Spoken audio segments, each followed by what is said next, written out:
Okay.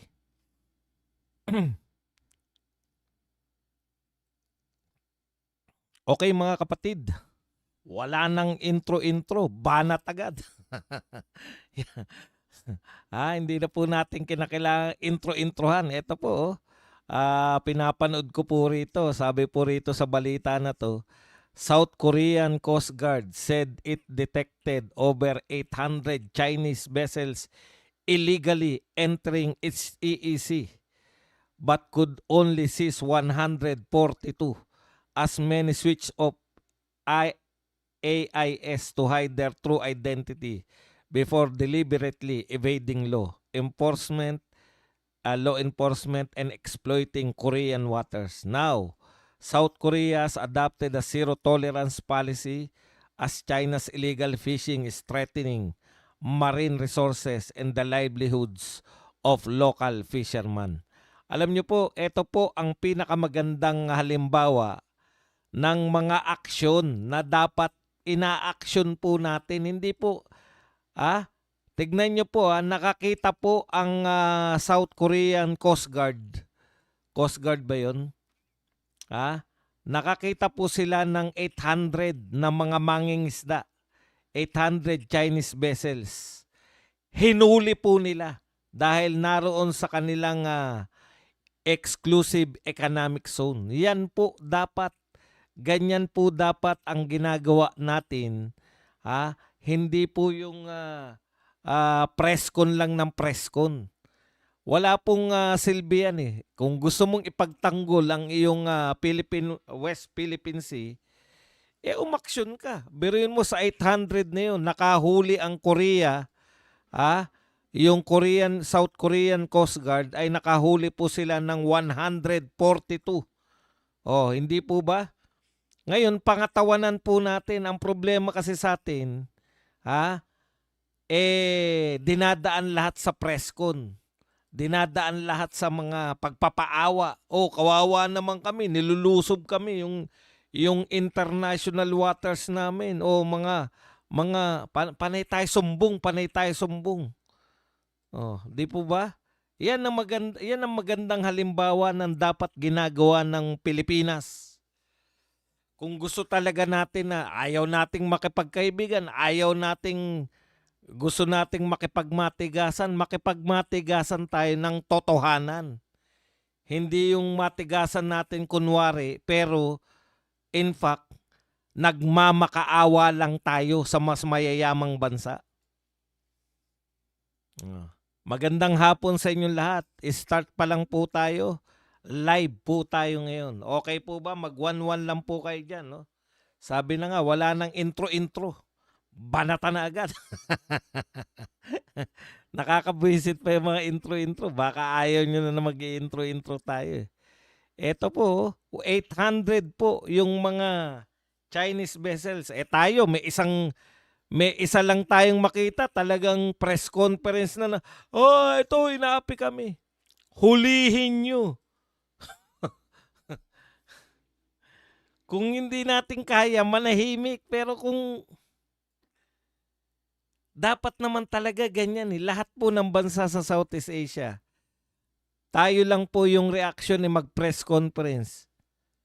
Pag binomba po, water cannon po, yung lahat po ng bansa sa Southeast Asia, may water cannon yung kanilang mga Coast Guard.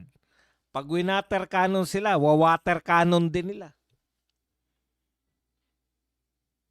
Alam niyo po yung China, hindi niyo po kayang takutin yan. Hindi po natin po pwedeng sabihin, may kakampi kami malalakas na bansa. Pangalawa po ang China sa pinakamalakas na bansa ngayon in terms of military. Paano mo tatakutin yan na pangalawa lang sa US na pinakamalakas na bansa? Kinakailangan, pero ginagalang po, alam niyo po yung respeto po, binibigay po yan sa mga bansang may kakayahang ipagtanggol ang kanyang teritoryo. Hindi po yan ipinagmamakaawa sa mga mas mayayamang bansa na sasabihin natin na eto ginagawa sa amin, kawawa naman kami. Tulungan nyo kaming mga Pilipino dahil inaapi kami. Hindi po uso yun. No? Pag tayo ngayon, napakatagal na kasi. Napakatagal nyo nang inaalagaan yang simplihin lang po natin. Sabi nga ni Robin, wala tayong kalaban-laban kung tayo po'y makikipagmatigasan dyan. Simplihan lang natin. Gusto ba natin silang kaibiganin o ayaw? Para alam ng mga Pilipino.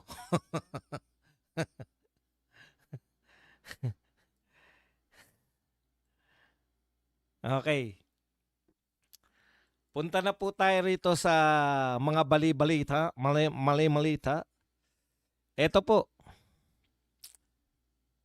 yung Colombian president, no? Kasi napapabalita po na isusunod na yung Colombia. Ito po ang Colombian president, hinahamon po si Donald Trump. Ang sabi po niya kay Donald Trump, "Come get me, coward. I'm waiting for you here." Yan po ang matitinding binitawan na pananalita nitong presidente ng Colombia, no? Sabi po ng Colombian president na kung gusto mo, kunin mo ko. Kung kaya mong gawin sa akin yung ginawa mo kay Maduro. Maduro pala. Ayan po ang kanilang presidente na si Petro. "Come get me, coward." Pucha. Pinagsabihan panduwag si Donald Trump. Antindi, ang tapang naman itong Colombian president na to. Okay, eto naman po, no? Nakakahiyang maging congressman. Ito naman po ang sinabi ng panganay na anak ni Pangulong Duterte, si Congressman Pulong Duterte ng 1st District. Ito po ang sinabi ni Pulong, nakakahiyang maging congressman. Ikinahihiya umano ni Davao City 1st District Representative Paulo Pulong Duterte na tawagin siyang congressman dahil sa talamak na korupsyon kinasasangkutan ng mga kongresista at ilang pang opisyal ng gobyerno. Ayan. Aniya, dapat suriin ng mga Pilipino ang Accounts Committee sa Kamara, sa Senado dahil doon makikita ang lahat ng korupsyon sa Kongreso. Nababahala rin si Congressman Pulong sa posibilidad na mas higit pang paghihirap ng mga Pilipino na bunsod umano na mas matinding pagkasakiman ng mga kawatan sa kaban ng bayan. Okay. Alam nyo, sa totoo, no? Ito po yung sinasabi, ito nga sabi niya, tawagin nyo na lang akong Pulong. Huwag nyo na akong tawagin congressman, nakakahiya. Baka madamay pa ako dyan. Nakakahiya po sa mga mehiya. Nakakahiya pong tawagin silang congressman. Pero sa mga tinakasan na po ng hiya, wala na pong hiya-hiya. Binabati po natin yung mga naunang pumasok dito. Si Maria Elena Katarman. Malamig na umaga from Denmark. Mabuhay kayo dyan, Denmark. Alam nyo, pinagnanasahan din ni Donald Trump yung Greenland ng Denmark. Boss Buds, magnakaw man sila sa ayuda at Farm to Market Road project, kahiyo pa naman ang nakawan. Yan.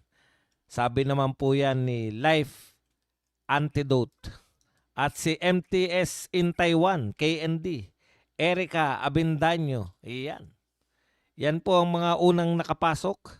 Naghihintay pa po tayo. Bakit hindi pa po nagko-comment yung iba?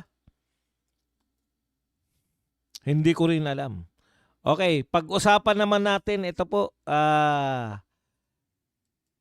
papalapit na po tayo rito sa ating mga pangunahing topic. Ito po, marami na po tayong nababasa ngayon na sinasabi po rito, litisin, panagutin ngayong 2026 si VP Sara Duterte. May mga nakalagay po dyan na confidential fund.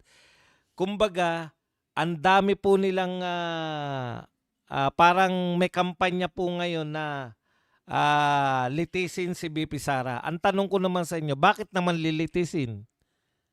Ano ang nagawang kasalanan? Dahil sa confidential fund? Ah, ang confidential fund po na pinag-uusapan natin kay BP Sara ay 100 million. Tanong nyo po kung magkano po ang confidential fund ni Pangulong Marcos. Samantala, ang confidential fund naman po ni Pangulong Marcos ay tumataginting na 4.5 billion pesos. Kung ang pinoproblema nyo po dahil may confidential fund, kaya dapat siyang i-impeach, bakit hindi nyo rin po sampahan ng impeachment si Pangulong Marcos samantalang wala po sa kalingkingan ang confidential fund ni BP Sara? 4.5 billion. Bakit hindi nyo po sampahan? Kung sinasabi ninyo na may confidential fund si BP Sara kaya dapat siyang sampahan ng kaso, bakit hindi nyo sinasampahan ng kaso si Pangulong Marcos na pinakamalaki ang confidential fund? Di ba? Sa totoo lang, wala naman talaga kayong kaso eh. Sabi ng COA, wala namang anomalya. Sabi ng COA, cleared. May pinalabas kayo. Ngayon, hindi na natin pinag-uusapan yung pinalabas ninyong tao. Bakit? Nahihiya rin kayo eh. Madriaga ba pangalan nun? O anong sinabi ninyo tungkol kay Madriaga? Di ba? Sa competition, sasabihin lang ni BP Sara sa iba eat my dust. Ano po yung sinasabi nyo pa ngayon kay Madriaga? Wala na. Kasi hindi ka panipaniwala. Nakaklase ni Madriaga si BP Sara. Nag-aral sila ng law school. High school pa lang si BP Sara. Mismo si John Vicremulla ang nagsabi na hindi dumalaw si BP Sara kay Madriaga. Mismong sila De Lima, hindi na binabanggit si Madriaga. Napapahiya. Ipaalala lang po natin na ang tunay na nakakausap kay Madriaga si De Lima. Inamin niya yan. O bakit walang kaso si De Lima? Siya yung nakipag-usap kay Madriaga. Di ba? Kung nakipag-usap si BP Sara kay Madriaga, may kaso siya, kakasuhan siya, impeachment na. Pero, kung si De Lima yung makipag-usap kay Madriaga, wala lang.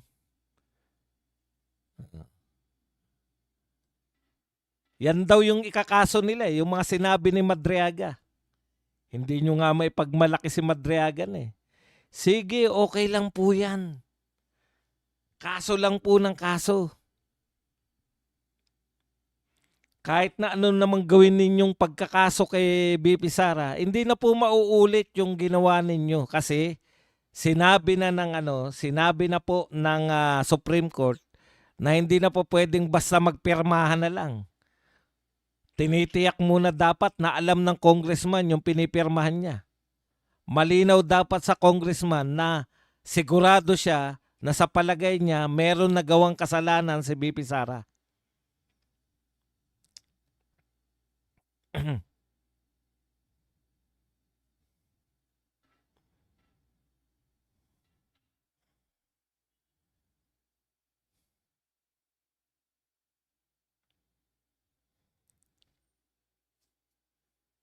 Okay. Benta lang po ng benta. Bakit hindi inaksyonan? Meron na tayong DepEd Secretary yung ghost student. May ghost student pa rin. Bakit hindi niya ma-aksyonan? Ano yan? Tawa-tawa lang siya? Gaano lang katagal na naging secretary ng DepEd si BP Sara? Ang ikli lang. Matagal na pong secretary ng DepEd si Angara. Yung mga ghost student na yan, napaliwanag ko na po yan dati. Kaya hindi ko na po pag-aaksaya ng panahon yan.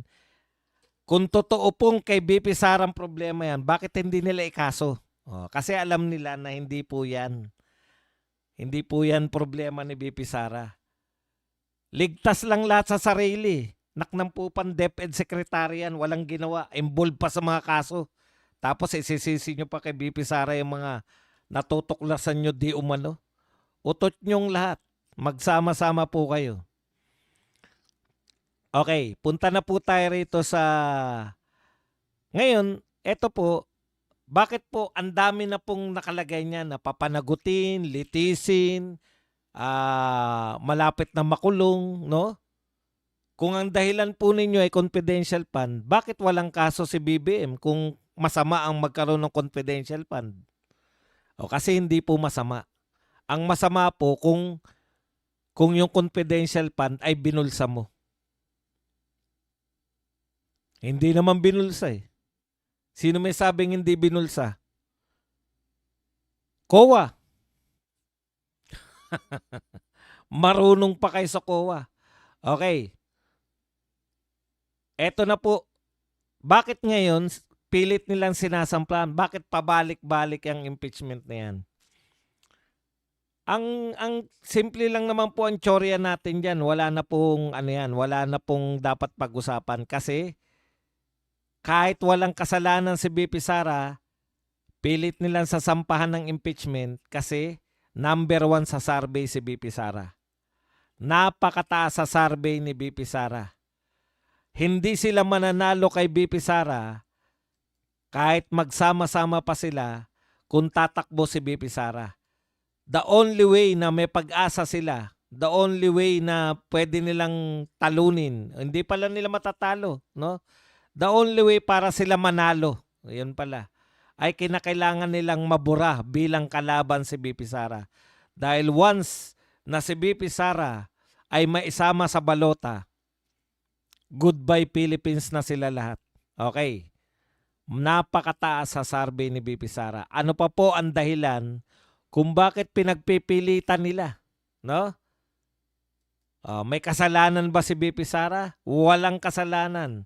Ang tanging kasalanan ni BP Sara, napakataas. Iniiwan niya. Mahigit sa kalahati ang tambak niya sa number 2.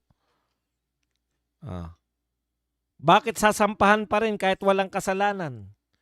Kasi takot sila maging presidente si BP Sara. Bakit naman sila matatakot na maging presidente si BP Sara? Kasi ang tunay na magnanakaw, yung mga natatakot na maging presidente si BP Sara. Dahil pag naging presidente si BP Sara, tinitiyak natin na makukulong silang lahat. Pag naging presidente si BP Sara, kulong sila. Kaya takot na takot. Takot na takot sila na ang tunay na natatakot na maging presidente si BP Sara, yung mga tunay na magnanakaw. Dahil mabubuko sila. Dahil mga magnanakaw sila. Takot silang makulong. Hindi sila tatantanan. Kaya gagawin nila lahat. Ngayon, mauulit pa ba nila yung 2025? Ano ang sabi ni Chanco na nga uli? Nagbayad, binayaran ang bawat congressman na pumirma dyan. Tanong, may pambayad pa ba sila? Ikalawa, alam nyo po, kahit na po pumirma yung mga congressman na yan, ang dami pong video natin narinig. Nagpapaliwanag sila sa constituents nila na bakit sila pumirma sa impeachment ni BP Sara. Lalo na po yung mga taga Mindanao at taga Visayas. Sa tingin ba ninyo, malapit na uli ang 2028? Sa tingin ba ninyo, ang mga congressman na to, solid pa rin yan? Beyond 2028, solid pa ba sila? Sa pamilya, Marcos, Araneta, Romualdez?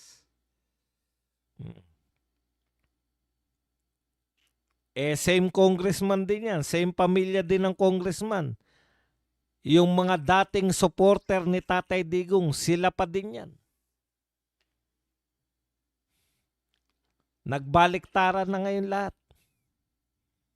Sa tingin nyo ba, hindi magbabaliktaran yan pag naging presidente na si BP Sara.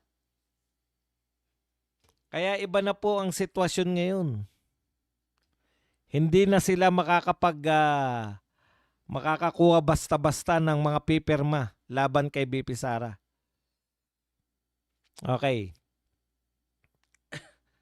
Sabi nga ni Erice, may problema na 1 trillion. 1 trillion ang involved sa nakawan. Kay BP Sara, 100 million. Wala pang nakawan. Hindi pa nila masabi na may ninakaw si BP Sara. 100 million, yun po yung confidential fund. Ikumpara nyo yung trillion. Ikumpara nyo yung trillion sa 100 million. Bakit hindi nyo sampahan ng impeachment yung may control ng 1 trillion? Di ba? Okay. Punta na po tayo rito. Ano lang kayo ha, nagbabasa na ako ha, tanong-tanong lang kayo ha. Ay, mamaya na pala ako magbabasa. Hindi pa pala tayo tapos. Eto po, alam niyo to si Lito Banayo, tuwing mag-election sikat to eh. Kasi political strategist to. Kung di ako nagkakamali, ito ang political strategist ni Erap eh. Ang tagal mo nang hindi na nanalo, Lito Banayo eh. Siyempre, aminin man natin at hindi, may mga ano rin yan, no? May mga panahon din na sumasablay na rin itong mga political strategies na to. Tingin ko sablay itong pronouncement na to ni Lito Banayo, no? Ito po ang pronouncement ni Lito Banayo, political strategies, Lito Banayo. Sabi ni Banayo, Leni versus Sara 2028, one-on-one could be anybody's game. Okay. Kung one-on-one lang po daw ang labanan, may pag-asa po, no? O kahit sino po pwedeng manalo. Yan. Kung maglalaban lang po ng one-on-one si Leni at saka si Sara. Okay. He noted, however, that such direct matchup is unlikely given the dynamics of the Constitution and Philippine politics. Pero imposible daw yan dahil nga sa Constitution natin, hindi naman po dual, hindi lang naman po dalawa, no? Hindi lang naman po two-party system. According po sa ating Constitution, multi-party pwedeng tumakbo. Mamaya po mga tanong. Lahat po yan sasagutin ko mamaya. Patapusin nyo lang ako. Gusto ko yung mga tanong nyo. Yan, mamaya sasagutin natin yan kay Irene Araneta. Ano pa? Meron pa mga tanong dyan. Okay. Dito muna tayo kaya sa labanan daw ni Leni at actually hindi lang si Banayo nagsabi niyan. Sinabi rin po yan ni eto naman si Llamas. Ang sinasabi niya naman, pag nag-combine daw si Leni as president, BBM as vice president, alam na raw kung sino mananalo. Opo, alam na namin. Si Sara pa rin. Si Sara pa rin.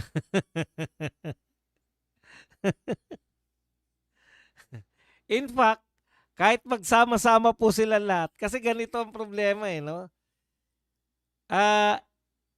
Ngayon naman, magkakakampi na sila ngayon eh. Wala na pong dagdag na boto yan eh.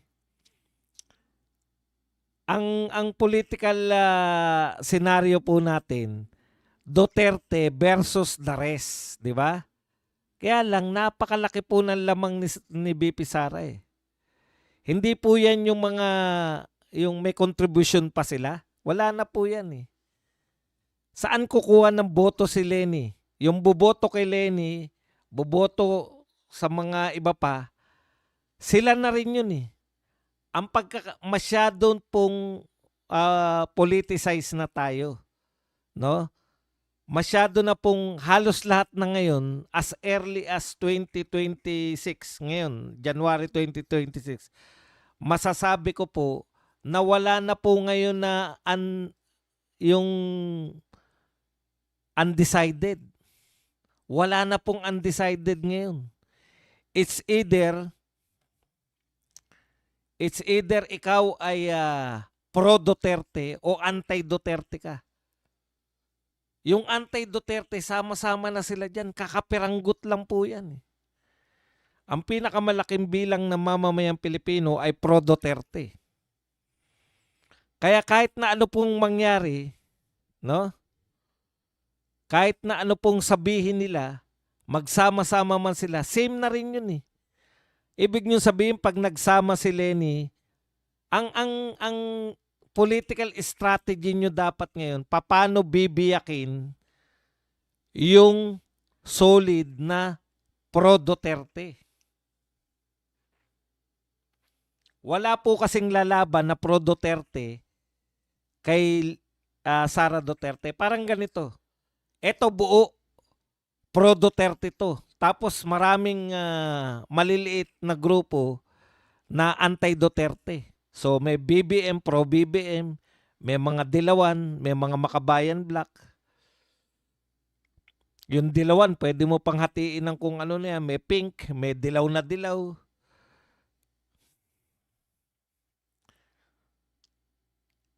Ang sinasabi natin, magsama-sama man sila, wala na pong epekto yan dahil kakapiranggot pa rin sila kumpara sa solid na Duterte votes. Kayong mga political strategies, tuturuan ko na kayo, ang dapat nyong gawin, paano sisibakin yung Duterte votes. Kasi so far, lahat ng mga personalidad sa under ng Duterte, alam nila lahat na ang susuportahan namin ng mga pro-Duterte, alam nila lahat na ang standard bearer ng mga Duterte, si BP Sara na. Unless na magkabiyak-biyak yung mga Duterte, hindi pa rin kayo mananalo. Wala na pong silbi yan eh.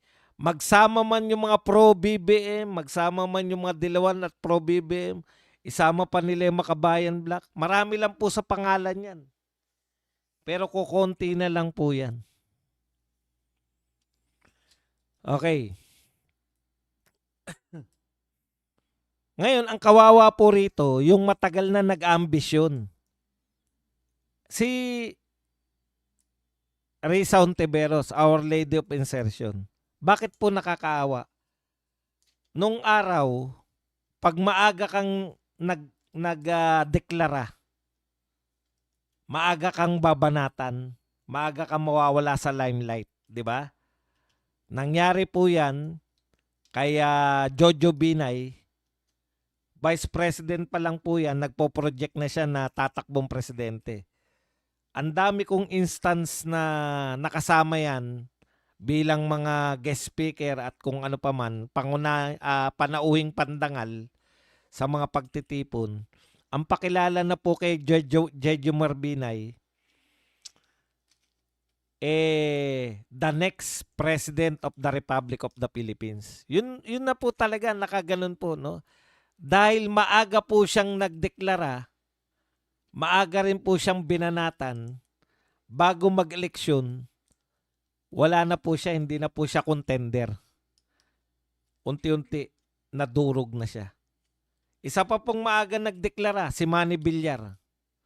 Ganon din po, same din po. Kaya nga si Tatay Digong, di ba? Nung si Tatay Digong na, hindi nagdedeklara. Yun naman, bago naman yun. May mga nag-adapt din nun. Sila Lenny, si BP Sara. Kung late ka na magdeklara, alang naman banatang ka, hindi ka naman deklarado. Di ba? Pero ngayon, nagdeklara o hindi si BP Sara, alam na nila na si BP Sara next president, kaya pinagtangkaan na nila, unang taon pa lang ni BP Sara bilang vice president, pinilit ng siniraan, pero nakatayo pa rin, number 1 pa rin.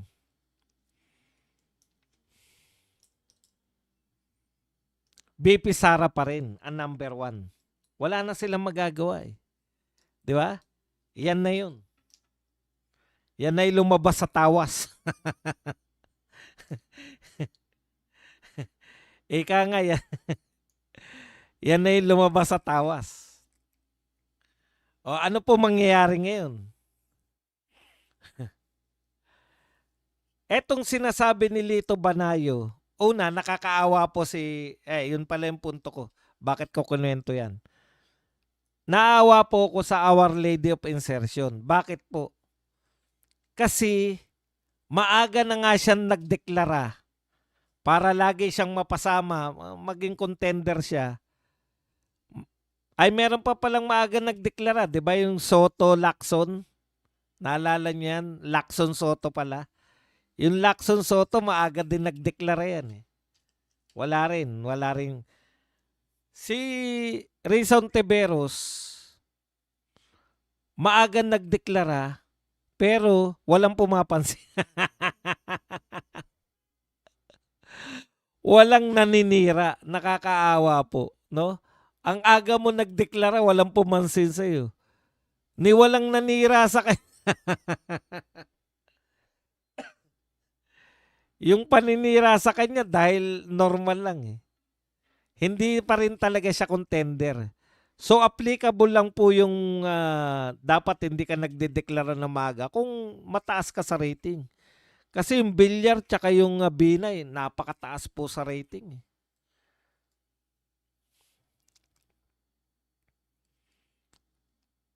Tumigil yata ako. Sila talaga yung anong tawag doon? Okay.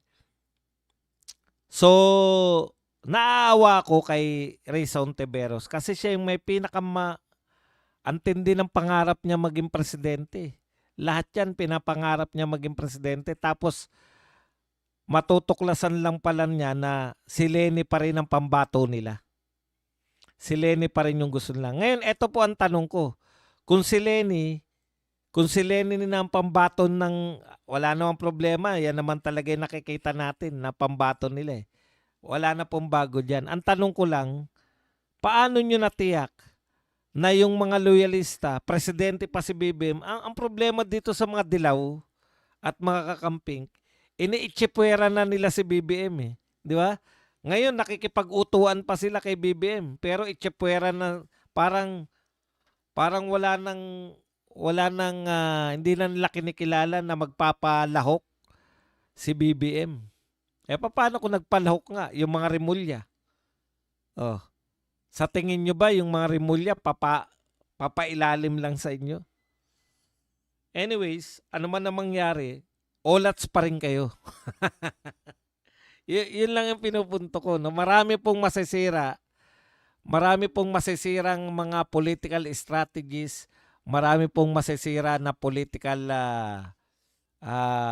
kung ano man ang tawag sa inyo.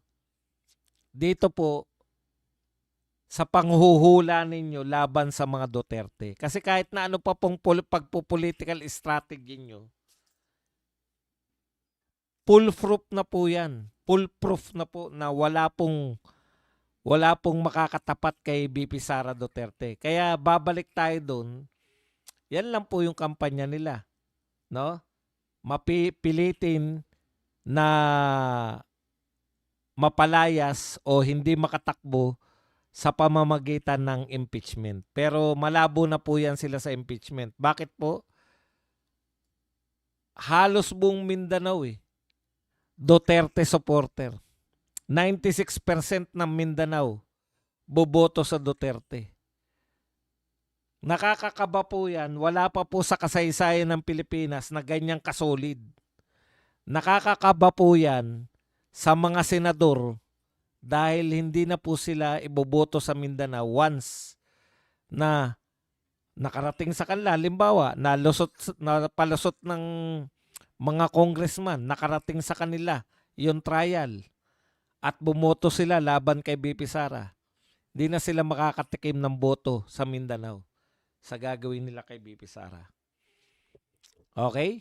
So, yan lang po. Alam ko marami kayong mga katanungan sa mga nagaganap. Ako rin gusto ko rin sagutin yung mga tanong ninyo.